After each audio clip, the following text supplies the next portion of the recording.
Welcome back to another episode of Pop Culture. We're here at the Prince of Peace Choir Loft again with Megan, Devin, and Franca. And yes, it is still Easter, right, ladies? Yes, indeed. We celebrate for 50 days. The church knew what she was doing when she made us fast for 40 and party for 50. Absolutely. So yeah, a lot of people don't know Easter is not over, but Easter does not end until the Feast of Pentecost. Absolutely. So this show, we decided to talk a little bit about the season of Easter, and then some of the feasts that sneak into that Easter season, which is Divine Mercy, which is a feast that's really special to all three of us. So yeah, Easter's not over. No. And I read in an article, it said, it's a joy that cannot be contained in a moment.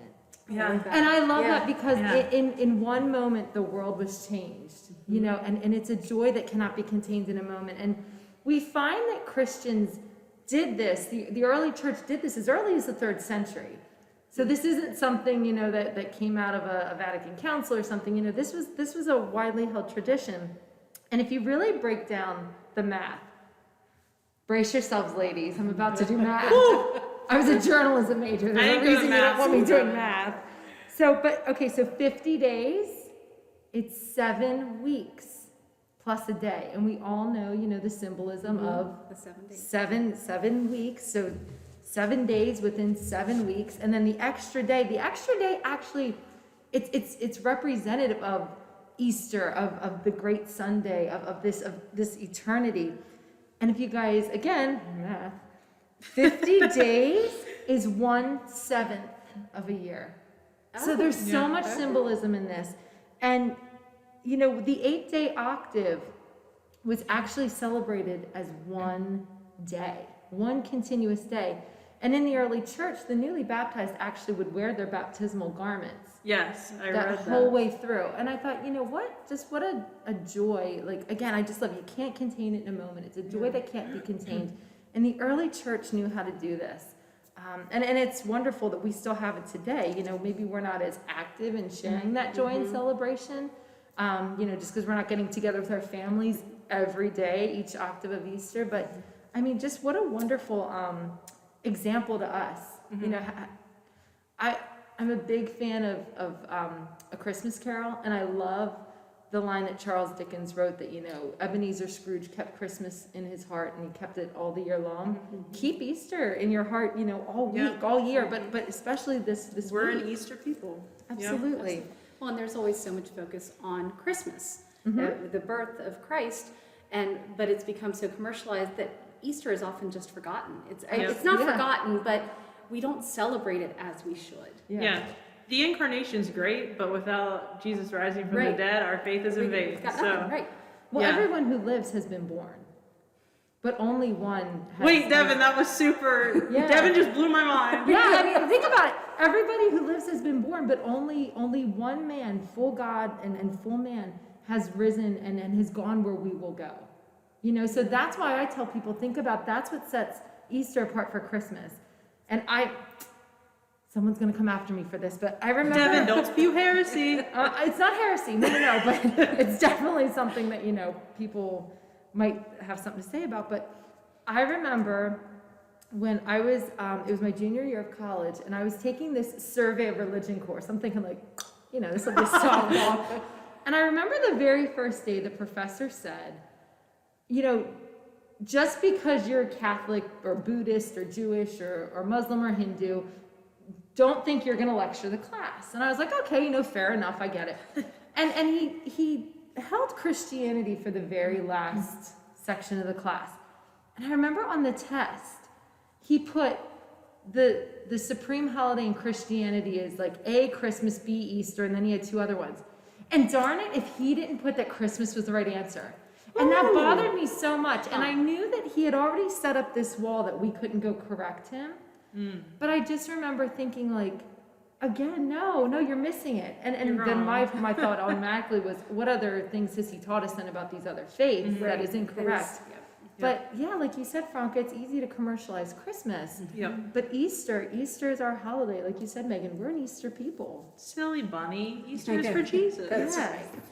Yeah, so I know you talked about a little bit in the early church, you know, how they celebrated these things. And that, I mean, that's really cool. And there's ways that we mark it now, too. You know, you'll hear from the Acts of the Apostles during this time, which we don't hear, you know, it talks about the story of the early church. And that's kind of cool. Yeah. I mean, we joke around what was Jesus doing for these 40 days before he went up. You know, we were just talking about this. Was Jesus, you know, putzing around? But he knew he was doing things. He was appearing to people. He was doing things. He was handling business before his ascension. And I love that in so many, you know, in the Gospels and whatnot, you see that it says that, you know, there were things that happened that are not recorded in this book. You know, so there were things that the early church just accepted. And I think we have to remember too, the early church, they thought the kingdom of heaven was at hand. I mean, they felt like, Jesus rose, it's coming like 2 years later, you know, sayonara planet Earth. Here we are. But they didn't really think it was going to take, you know, 2 millennia later. Yeah. So I think that's another reason why, you know, like you said, Megan, the Lord was doing things, but just it didn't need to be recorded because people saw it, they understood, they believed. Yeah. And I always love the Acts of the Apostles because it shows, you know, the very beginnings of the church and all these, I don't know any other way to explain it, but it's like acts of, you know, it's heroic almost, you know, spreading Christianity. Yeah. And I kind of think back to our discussion from Holy Week when we were talking about Good Friday and how they all must have felt, you know, most of them all scattered. Yeah. And then, you know, they see Jesus bust into the upper room. And it's like I believe in this man. You know, we need to go share this news now, no matter what the cost, even if it's our lives. Yeah. And it was that joy that could not be contained in a moment. Absolutely. Yeah. Woo! Good stuff. All right, so just keep celebrating Easter. For sure. Yeah, we got some more time. We like to party around So here. then, you know, we kind of mentioned in the beginning, you know, so, you know, we talk about the liturgical seasons of the church, and, you know, Easter is the longest season of the church, but we have these fabulous feasts that kind of dot themselves through the Easter season, and this Sunday is one of them, Divine Mercy Sunday. My favorite. Yes. So, I mean, I think, you know, that's, again, there's a reason that is right there. It's right there to kind of cap off the octave of Easter. I think that people I don't know if it's that they don't know about or they don't take advantage of the great gift of Divine Mercy and the Divine Mercy Chaplet. And I know right now at the time we're recording this, we're right kind of in the middle toward the end of the novena, but I know some people don't even know that exists. And so I know we'll talk about it in a minute, but some of the gifts and promises that Jesus shared with Faustina for those that pray the chaplet will blow your mind. So in Faustina's early life, I mean, she knew she wanted to join a convent from a very young age, and she had visions of Christ from a very young age. And one of the first stories that I read was she was at a dance with her sister. She saw a vision of the suffering Christ and went immediately to a church, and Jesus said to her, go to a convent. And she listened. And I was joking with you guys beforehand about how I wish Jesus would just show up to me and tell me what to do with my life. Please do. Make things a lot easier. But it wasn't easy for her. And, you know, several convents rejected her because of her poverty. And Franca, you mentioned earlier about her, when we were talking before recording, about the struggles with her family. Her family didn't want her to join a convent. Her parents sent her sister to try to persuade her. And when her sister saw how completely dedicated she was and that there was no way she was changing her mind, her parents were very dismayed when her sister came back without her. But she knew that there was no way she would change her mind. And people thought she was crazy, and She underwent several psychiatric evaluations, Yep. basically, is this person lucid? Can they, are these visions real? And I think, we chatted about this a little bit before we got started, but like I had pointed out, one of the things that amazed me is that she was largely considered uneducated.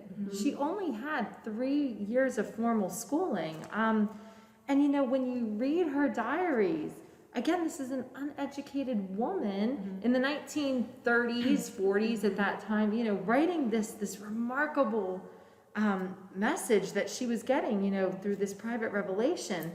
And again, it just goes to show you how the Lord, how the Holy Spirit can work through someone. And like you were saying, the lives of the saints, they're saints for a reason. They suffered so much, they gave so much, they trusted so much. And she's a prime example of that. And I was just thinking to myself, like, here she was, this uneducated nun who was given like these menial, like crappy tasks to do around the convent. And stuff that she could physically barely do. Right. Because like, giant pots of potatoes. And Yeah. she would say to the Lord, I can't do this. And he gave her the strength. And to part do of it. her life, she's dying of tuberculosis. Yeah, she was ill so much. But it just struck me, and as I was thinking about this, all I kept thinking was of course Luke 1:52, the line from the Magnificat, he has thrown down the rulers from their thrones, but lifted up the lowly. Once again, here's an example of the Lord lifting up the lowliest nun in that convent, to have her spread, this message of divine mercy. Yep. And I just kind of think about like, what did the other nuns think? Yeah. Like what would that have felt like? And all I kept thinking of was like the nuns in The Sound of Music. Like, like how do you solve a problem like Maria Faustina? Because again, here she is just doing these menial tasks, and she's getting these messages from the Lord. And she's just lifted up. Yeah, and so, some of the nuns, at least early on in her time in the convent, they had said that she was such a joy to be around because she was just, everything was for God.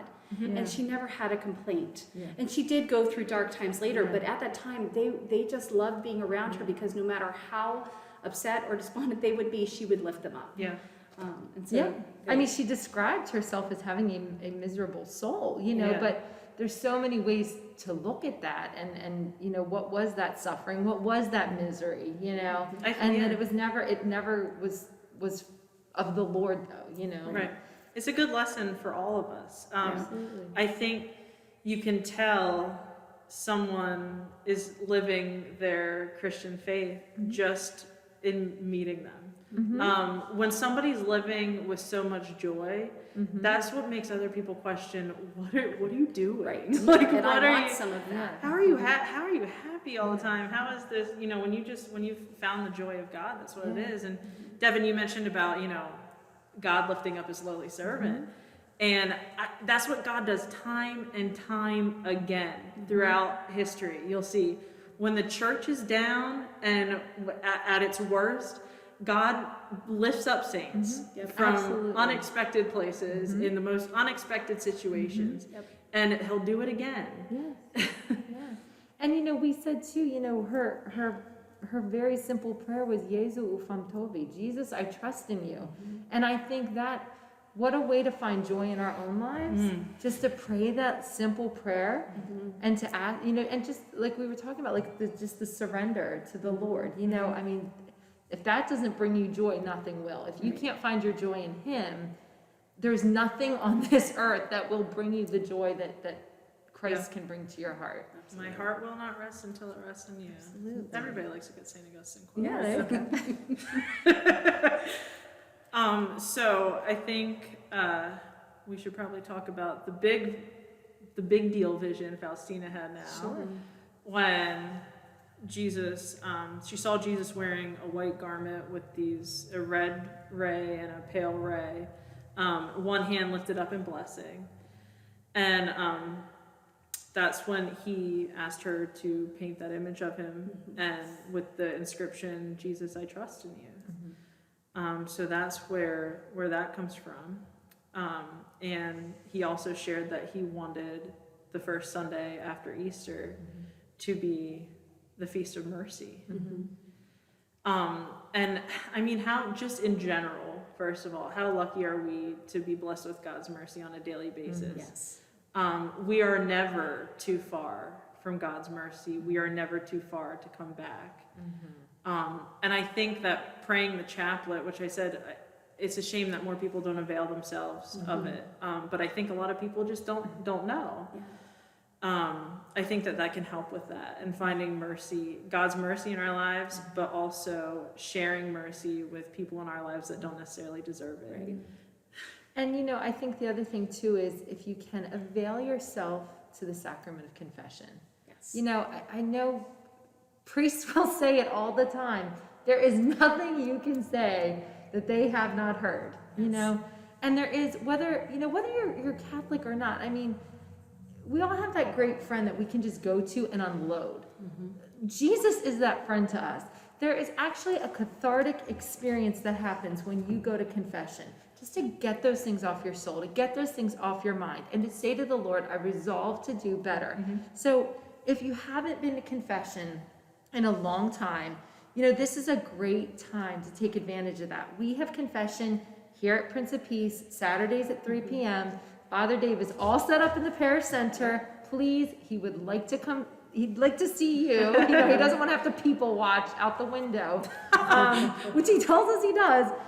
So come to confession. Receive that grace, receive that divine mercy that the Lord can give. And because too, we have our Easter duty to do, which is to receive communion at least once during the Easter season. So avail yourself to this great gift of divine mercy through the sacrament of confession, and then go receive our Lord in the Holy Eucharist. What more could you want? There's Especially nothing more during beautiful Easter. than receiving Christ in a perfect state of grace. Yeah, I completely agree, Devin. Yeah. I wanted to read this quote from St. Pope John Paul II, that was his message of divine mercy. And I love this so much because I feel like it relates to what we're going through now with the pandemic. There's a lot of struggles and sadness and loss. And this just speaks to God's mercy. He says, as a gift to humanity, which sometimes seems bewildered and overwhelmed by the power of evil, selfishness, and fear, the risen Lord offers his love that pardons, reconciles, and reopens hearts to love. It is a love that converts hearts and gives peace. How much the world needs to understand and accept divine mercy. And then he goes on, Lord, who reveals the Father's love by your death and resurrection, we believe in you and confidently repeat to you today, Jesus, I trust in you. Have mercy upon us and upon the whole world. Yes. I love That's it. fantastic. JP too. I know. He was the It man. was. And I like one of his quotes from that was, what is mercy if not the boundless love of God? Oh, I mean, that gave me chills. Yeah, How I beautiful know. is that? yeah. And how inspired, again, what a holy man. And thank God, so many of us got to witness him firsthand in our lives. I mean, what a holy See him man. from afar. Yeah. But, just like you said, what a gift. There's nothing we can do. There is nothing that will keep us from the Lord's love and from the Lord's mercy. And again, just divine mercy, this feast is such a wonderful way to bring us all back and remind us of that, even in the midst of our joy. Lent was the penitential season. And yet here we are on the other side of the cross, being told, here's my divine mercy. Yeah. I mean, just how awesome is it? I mean, how good is God? How awesome is Yeah, that? how good is God, right? Yeah. Yeah, and I encourage obviously we have a short period of time here. We have to wrap up in a few minutes, but I encourage everyone to go out and research the promises that Jesus gave to St. Faustina. And she recorded all this in her diaries. And so that's how we know all this. Her confessor had suggested that she write everything down from all of her revelations. But these 14 promises of the Divine Mercy Chaplet will blow your mind. And I just wanted to read just a couple of them because, I mean, they just please go out and find these, Google it. In fact, Franca, maybe we can add a couple links when we post this YouTube video, because these will blow your mind. One of them is, I promise that the soul that will venerate this image, so the image of divine mercy, will not perish. I also promise victory over its enemies already here on earth, especially at the hour of death. I myself will defend it as my own glory. Whew. Whoever will recite it will receive great mercy at the hour of death. Who doesn't want that? The souls that say this chaplet will be embraced by my mercy during their lifetime, and especially at the hour of their death. Who doesn't want that? I always think to myself, who doesn't want to die like St. Joseph? Yeah. Blessed Absolutely. Mama, Jesus right next to me. Yeah. Yes. Who doesn't want to die Happy like death. that? And this is just something that we all need to remember. My mercy is greater than your sins and those of the entire world. And that's mind-blowing. I love that. And again, it calls back to that humility and that lowliness. You are not bigger than God.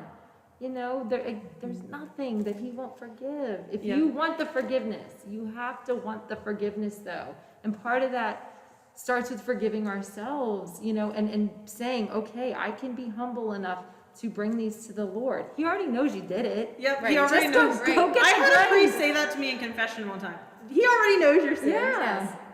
And it feels so good to come and have your soul cleansed. And you know, like I said, forgive yourself in the sense of put that humility on and say, I'm going to bring these now to the priest who's in persona Christe, who is in the person of Christ, ready to give me this forgiveness and ready to bestow these great graces on me. And you've never been away from the sacrament too long to go back. Absolutely. I was talking to a priest one time, and he said when somebody shares with him that they've been gone for 5, 10, 30 years since they've been to the sacrament, the first thing he says to them is welcome home. I love that. Welcome home. Yeah, so it's never too late.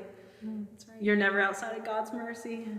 And I know Franca, it's so cool that we're able to do this and share some of our own personal stories and thoughts and feelings, but I know, Franca, you have a very special devotion to divine mercy, and in particular to the prayer of Jesu ufam tobi. I do. So we're coming up on 5 years since I had a ruptured brain aneurysm, and by all accounts I shouldn't be walking the earth, and I shouldn't be a functional human. And the entire time in the hospital, I never had fear. Not once. I was never worried.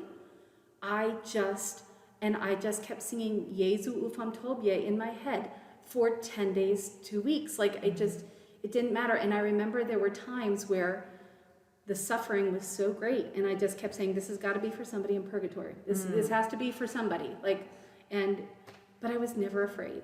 And so I just kept saying, Jesus, I trust in you. There was nothing else I could do, and it got me through it. That surrender. Yeah, That surrender absolutely. to the will of God and to the trust of Jesus Christ. Yeah. So pray the Divine Mercy Chaplet. Yes. For sure. We have our own. What better plug could you have for the Divine Mercy Chaplet than a Franca miracle? Yeah. Absolutely. Well, we want to thank you again for joining us for this episode. This was a good, lively discussion, gals. I enjoyed this one. Yes. And be sure to visit us at Mass. We're always inviting folks to Mass. Our 8:30 Mass still requires reservations, but we'd love for you to come celebrate with us this Divine Mercy Sunday. Absolutely. Subscribe to our channel. Subscribe We've to our got some channel. really exciting things coming up. We're do. really excited Oh, about. do we want to tease in a little bit? We might have a special guest Yeah. on our next Yeah. We're episode. gonna invite our Teaser. first guest, so that's very exciting. Very exciting. Yeah. So until next time, everyone, take care and God bless.